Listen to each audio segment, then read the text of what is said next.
First item on the agenda would be to consider approval of the minutes from, we actually have two minutes to consider for approval. The common council meeting, regular meeting of the 28th, and on the regular meeting. What the hell happened? We can hear you, Steve.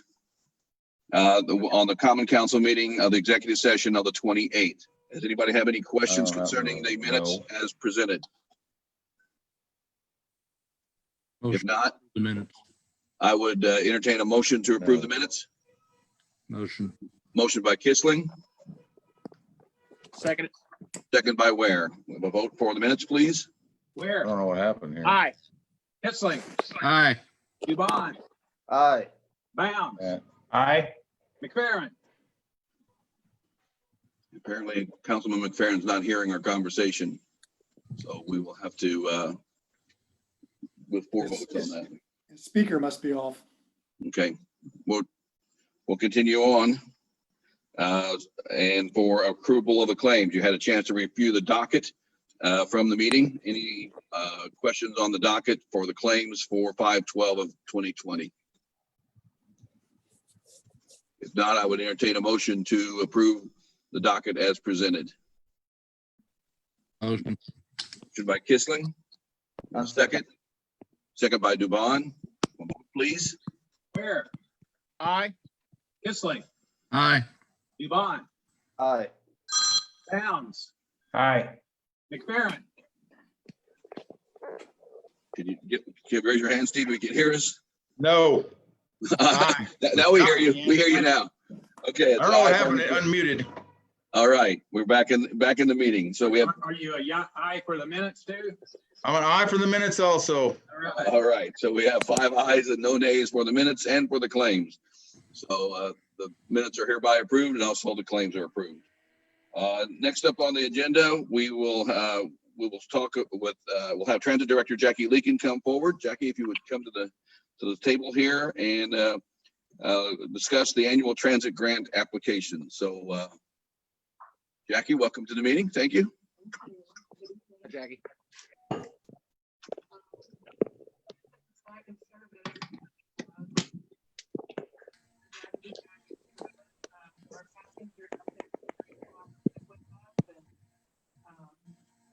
It's been a smooth, easy start.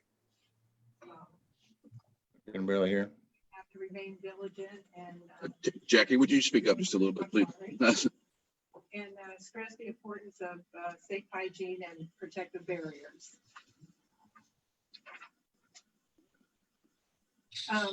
Under normal circumstances, I would be here this evening asking for the council to approve for me to apply for a yearly grant using federal and state funding. However, it's not a normal year, and the Indiana Transit 5311 program has been awarded $47.8 million in CARES Act funding. Wow. So what we will be doing and asking for this year is to apply for a period of July 1st, 2020 through December 31st of 2021. And that will be using CARES Act funding, which will be an 18-month period.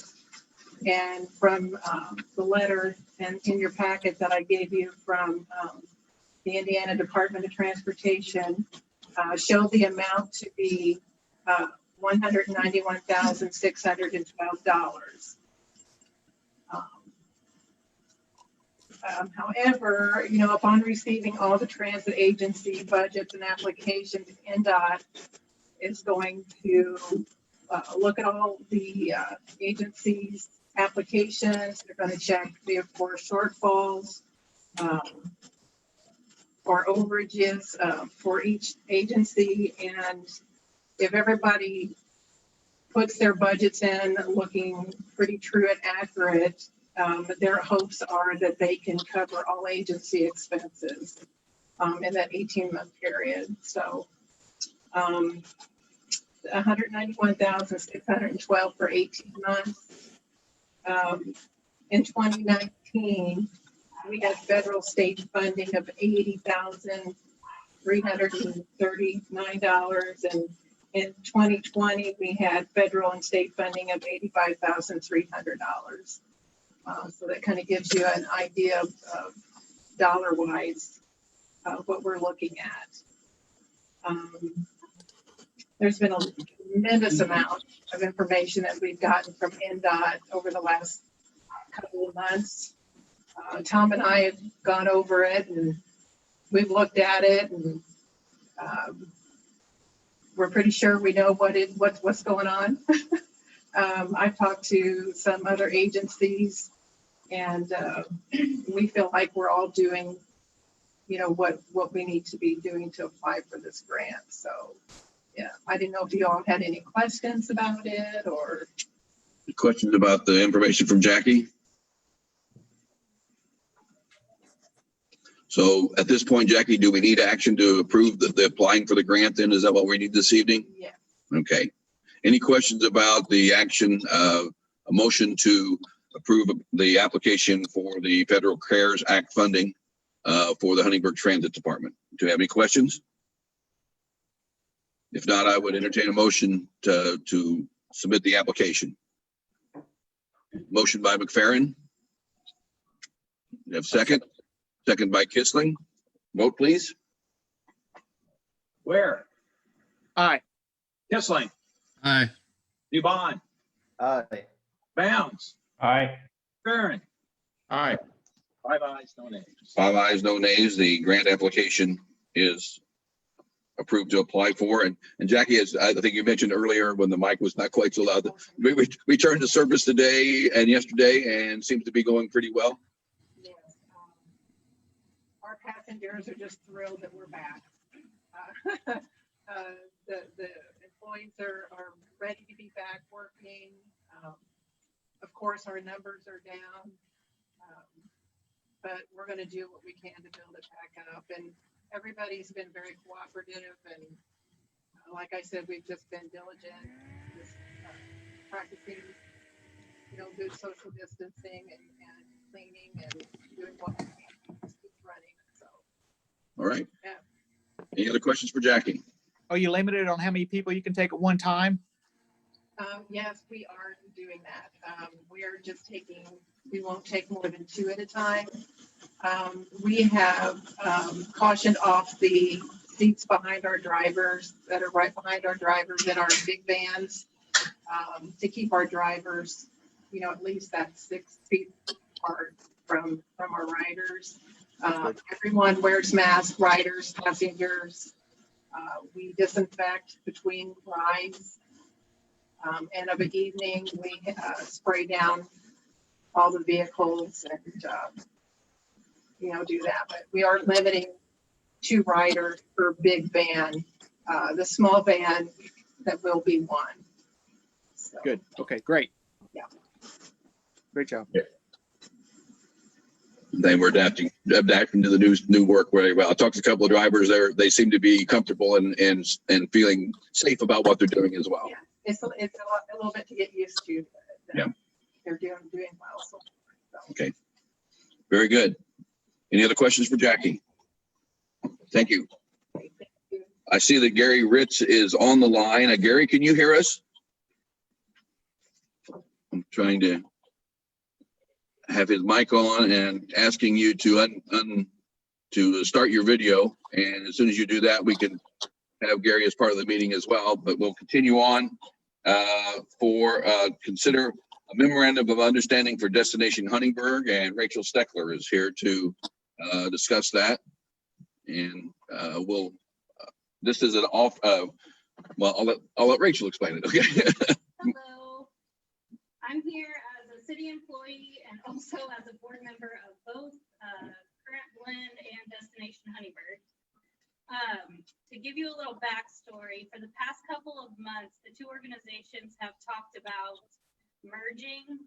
Both are nonprofit organizations overseen by a volunteer board. And it's kind of just become evident that Current Blend really needs a little bit more direct oversight.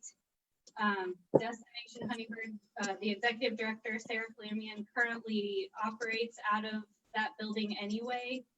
And so ongoing discussions have been happening for months, and it was just voted by both boards to, for Destination Huntingburg to essentially absorb all the assets of Current Blend. Current Blend will dissolve, and the board of directors will essentially become a committee underneath the economic revitalization pillar of Destination Huntingburg. So in the 2020 budget, there is a line item, a $15,000 line item set aside for Current Blend. So I guess essentially what we're asking is that kind of be transferred to Destination Huntingburg to use as operating expenses for the building itself. And again, if you remember the agreement, we did have in the budget money to support Current Blend as a board, and this is basically just a transfer of that funds from the Current Blend board, which is being dissolving to the Destination Huntingburg board. So it's a transfer of that, and again, as Rachel mentioned, Current Blend will become a subcommittee of Destination Huntingburg. And at this point, I think this is the best way for this organization to keep running. I think the Current Blend numbers, as for membership, Rachel, is still pretty stable. Yeah, so about 22 members right now. So it's a one for one swap anyway. Yeah, we're not asking for any additional funding. It's just to kind of reallocate the Current Blend funding to Destination Huntingburg. Just, yeah, the way you're changing everything, that makes sense. Then the new board, the new committee, I guess will have access to that to use for whatever they need to keep the facility going. That's all you're asking for. Okay. Current Blend, the committee would make recommendations to the Destination Huntingburg board on how to use that funding. Okay. Makes sense. Rachel, currently, Current Blend is leasing the building from the city of Huntingburg. The city owns it. And I believe, do you know how many more years there are left on that lease?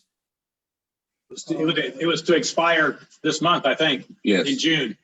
It was $4,500 So as a part of this, a year, $4,200. part of this reorganization, they're requesting that lease be extended for 2 years. Essentially, is that correct? At zero, but they would not be paying rent. That would be part of the memorandum of understanding. And again, when we structured this originally, it was somewhat like what we have with the Teen Outback, where we have the facility and we set aside funds for help the management. Teen Outback is not contributing rent at this time. And I think to stabilize Current Blend and keep Destination Huntingburg floating as well, you know, that this agreement would waive that rent for the coming year. But we probably ought to have a lease agreement with Destination Yes. Huntingburg. So, other than the rent, the terms would probably be the same, I would imagine. Right. 2-year term, no rent. But we could approve the memorandum of understanding tonight and come back with a approval of the lease at a future meeting. I think so, yes. Questions from the board? I have none. All right. So do we have a motion to approve a memorandum of understanding between the city of Huntingburg and Destination Huntingburg for the operation of Current Blend? We have a motion. Motion by McFerrin. I'll second it. By Bounds. A vote, please. Where? Aye. Kissling, Aye. Dubon, Aye. Bounds, Aye. McFerrin, Aye. 5 ayes, no nays. 5 ayes, no nays. The agreement is hereby approved. Thank you. Thank you, Rachel. Okay.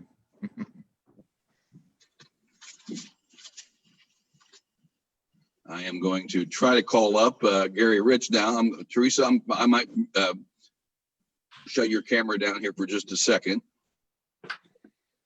and see if we can get Gary on here. Is Gary, Gary Rich, are you hearing us? And would you acknowledge your presence here? I see him on the list. Gary?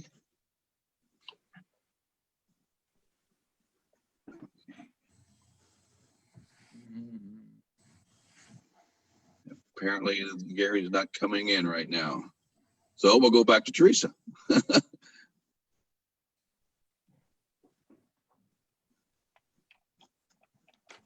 We've got two Teresas on here now, trying to figure out which one is which.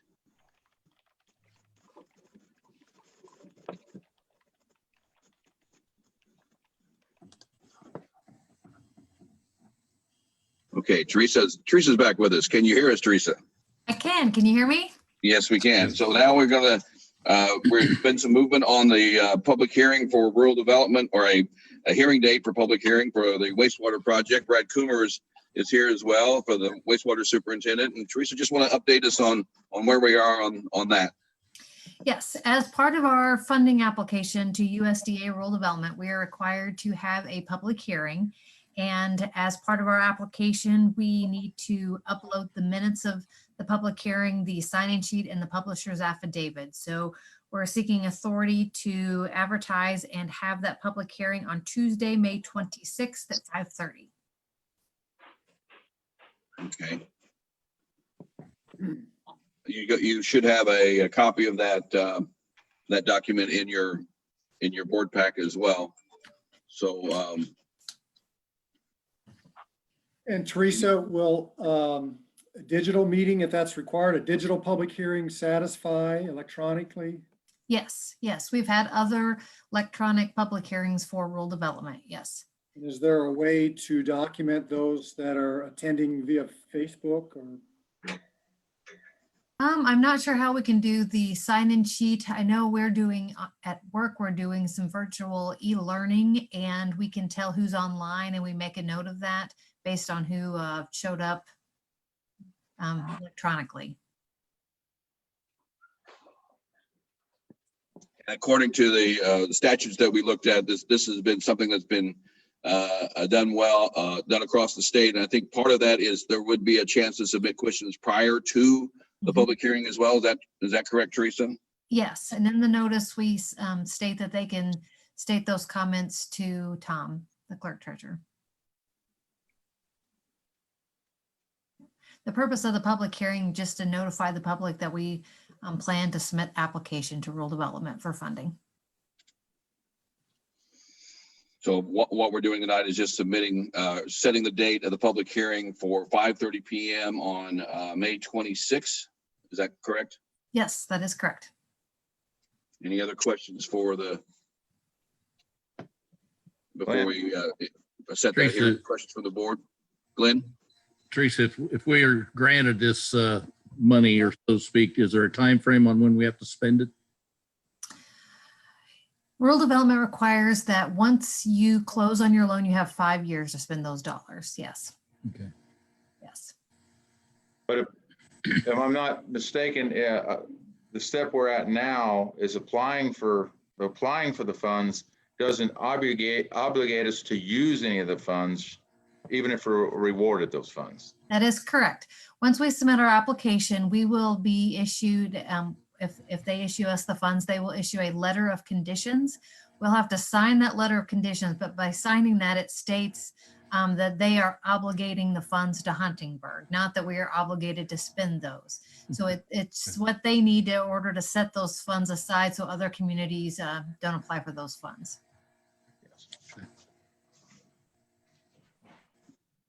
Any other questions? So I would entertain a motion to set the date of May 26th at 5:30 p.m. at the Huntingburg City Council offices for a public hearing on a rural development water project. So a motion to that effect. I'll make that motion. And a second? On second. Second by Devon. Vote, please. Who made the motion, please? I Tim? did. Tim did? Yeah. Okay. Ware, Aye. Kissling, Aye. Dubon, Aye. Bounds, Aye. McFerrin, Aye. 5 ayes. 5 ayes, no nays. The hearing date has hereby set for 5:30 p.m. on May 26th here in the council chambers. Thank you, Teresa. My pleasure. Any other questions? All right. We're still, I'm in contact with Gary Ritz over the phone. We're trying to get his technical questions answered here real quick. If it does not, we can perhaps add him to a meeting in the future. Gary, I know you're hearing us. Would you please, I see your mic is open, but I don't hear you yet. Still not there. Okay. Carrying on the agenda then, Tom Dipple with the budget calendar. Yeah, you should have all gotten the 2021 budget calendar. Basically sets out the dates, our meeting dates, and then has the budget hearing date as September the 22nd and the adoption meeting date of October the 13th. Just look at that and review it, and if you got any questions, get with me. So this is just setting the dates as we go forward, making sure that we follow the state statutes as for setting up the hearings and the proper procedures for the budget. So something that can consider as we move forward in this next year. Any questions on the document? Nope. Okay. I think we're going to have to, I think, have Gary come back for another meeting to give his report. I did get a report from him on the Wagons Works that I will share with you as an email that he shared with me just a few weeks, about a week ago. The schedule is still planned to do a June 15 date for the first move in. They're hoping to have the first building done before that in the middle of June. They had, as you recall, we did a grant to them based on their contribution of the project of up to $5 million. A document you should have shows that through April, they have invested over $4.9 million in the project at this time. So they're right on schedule as for completing that commitment. So they are meeting all their commitments, and we are looking forward to having additional information about, they are taking applications. That information is posted at the Wagon Works site. And we will be looking forward to hearing more about that project as we move forward. But they are still having the anticipated date of June 15 as a startup date for the Wagon Works project. So we will hopefully correct our issues by our next meeting and have an opportunity to hear Gary directly at that time. City Attorney Snyder, do you have anything for the council this evening? Other than just to go back to the Paragus grant, as you might recall, that was a $25,000 grant that was to be applied toward permitting and utility license or utility connection fees. So we would pay up to $25,000 of any permitting and utility connection fees. Just to refresh your memory on that. But other than that, I have nothing. No. All right. One other item that I would like to mention, as all of you know, but I want to make sure the public is aware of, we are still in the process of accepting the 2020 census applications. We know that there are a lot of things going on, but this is very important for our public to complete that census information. This is going to impact us for the next 10 years. Everything is going to be impacted by this. Our budgets are impacted by this. Everything from roads to streets to parks, fire departments, health clinics, everything is determined by the census numbers. Proud to say that Du Bois County is rated very high in Indiana as total response, but also a little bit of challenge to our citizens. As you rate the cities in Du Bois County, we are not number one right now. And I would like Huntingburg to be the number one census reporting city in Du Bois County. So if you haven't filled out your census yet, please do so. You can do by mail, by phone, online, at the website, or if you need assistance with that, you can call here at City Hall at 683-2211, and we've got staff here who could help you get that report filled out. It's very, very important, and we ask for you to participate that if you possibly can. If you haven't filled it out yet, please do. If you have and your neighbor hasn't, please ask them to do it. So it's very important for us going forward for the next 10 years. So thank you for that. Any other items from the council this evening? I have a question. Yes. Any word from the Paragus group about an open house on the facility or a grand opening? Other than the first?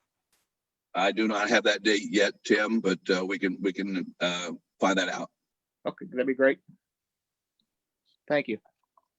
Any other items tonight? If not, I would entertain a motion to adjourn. Motion by Kissling. Second by McFerrin. We have a vote, please. Where? Aye. Kissling, Aye.